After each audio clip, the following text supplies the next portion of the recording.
ನಮಸ್ಕಾರ, ಇದು ನನ್ನ first Karva Chauth. Let's get ready with me. So ಈ ಸಾರಿ ನಾವು ಉಟ್ಕೋತಿದ್ದೀನಿ. ಇದು ಬಾರ್ಡರ್ ಕೂಡ ತುಂಬಾ ಚೆನ್ನಾಗಿದೆ ಆ್ಯಂಡ್ ಈ ನೆಕ್ ಪೀಸ್ ಮತ್ತು ಇಯರಿಂಗ್ಸ್ ಬ್ಯೂಟಿಫುಲ್ ಆಗಿ 12 ಗಂಟೆಗೆ ಪ್ರತಿಯೊಂದು ರೆಡಿ ಆಗಿತ್ತು ಪೂಜೆಗೆ. ನಾ ಹೋಗೋದೊಂದೇ ಬಾಕಿ ಇತ್ತು. ಇವತ್ತು ನಾನು ರೆಡಿ ಆಗೋದಕ್ಕೆ ಈ 3 ಪ್ರಾಡಕ್ಟ್ಸ್ನ ಯೂಸ್ ಮಾಡ್ತಿದ್ದೀನಿ. ಫಸ್ಟ್ ಫೇಸಸ್ ಕ್ಯಾನ್ ಅವರ makeup fixer.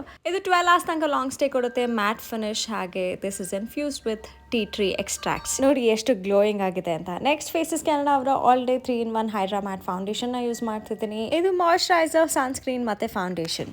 This is infused with aloe vera, ಹಾಗೆ 10 hours ತನಕ ನಮಗೆ ಲಾಂಗ್ ಸ್ಟೇ ಕೊಡುತ್ತೆ. ಫೌಂಡೇಶನ್ ಅಪ್ಲೈ ಮಾಡಾದ್ಮೇಲೆ ನಾನು ಫೇಸಿನ ಗ್ಲೋಯಿಂಗ್ ಆಗಿ ಅನ್ನಿಸ್ತಾ ಇತ್ತು. ನೆಕ್ಸ್ಟ್ ಮಸ್ಕಾರಾ, ಐಬ್ರೋಸ್ನ ಫಿಲ್ ಮಾಡಿದೆ. ನೆಕ್ಸ್ಟ್ ಫೇಸಸ್ ಕ್ಯಾನಡಾ ಅವರ ಕಂಫಿ ವಾವ್ ಲಿಕ್ವಿಡ್ ಲಿಪ್ಸ್ಟಿಕ್ನ ನಾನು ಯೂಸ್ ಮಾಡ್ತಿದ್ದೀನಿ. ಇದು ತುಂಬಾನೇ light weight, food proof, transfer proof ಕೂಡ. ಹಾಗೆ ಇದ್ರ ಬೆಲೆ $299 ಅಷ್ಟೇ. It feel so comfortable on lips. Blush ಮತ್ತೆ ಐ ಶಾಡೋ ಆಗಿ ಯೂಸ್ ಮಾಡಿದೆ ಆ್ಯಂಡ್ ನನ್ನ ಲುಕ್ಕನ್ನು ಕಂಪ್ಲೀಟ್ ಮಾಡೋಕ್ಕೆ ಹಣೆ ಪೊಟ್ಟು ಆ್ಯಂಡ್ ಫಿನಿಶಿಂಗ್ ಸ್ಪ್ರೇ. ಇದು ನನ್ನ ಕಂಪ್ಲೀಟ್ ಲುಕ್. ನಿಮ್ಗೆ ಇಷ್ಟ ಆಯಿತು ಅಂತ ಅನ್ಕೊಂಡಿದ್ದೀನಿ. ಈ ಪ್ರಾಡಕ್ಟ್ಸ್ ಬೇಕಂದ್ರೆ QR ಕೋಡ್ನ ಸ್ಕ್ಯಾನ್ ಮಾಡಿ ಅಥವಾ ಅಮೆಝಾನ್, ಫ್ಲಿಪ್ಕಾರ್ಟ್, ನೈಕಾಲಿ ಪರ್ಚೇಸ್ ಮಾಡ್ಬೋದು. 6 ಗಂಟೆ ಹೊತ್ತಿಗೆ ಪೂಜೆ ಸ್ಟಾರ್ಟ್ ಆಯಿತು. ಎಲ್ಲರೂ ಪೂಜೆನ ಮುಗಿಸಿ ಮಾತಾಡಿ ಹಾಗೆ ಚಂದ್ರನಿಗೋಸ್ಕರ ಕಾಯ್ತಿದ್ವಿ. ಚಂದ್ರನ ನೋಡಿ ನನ್ನ ಹಸ್ಬೆಂಡ್ನ ನೋಡಿದೆ. Thank you for watching.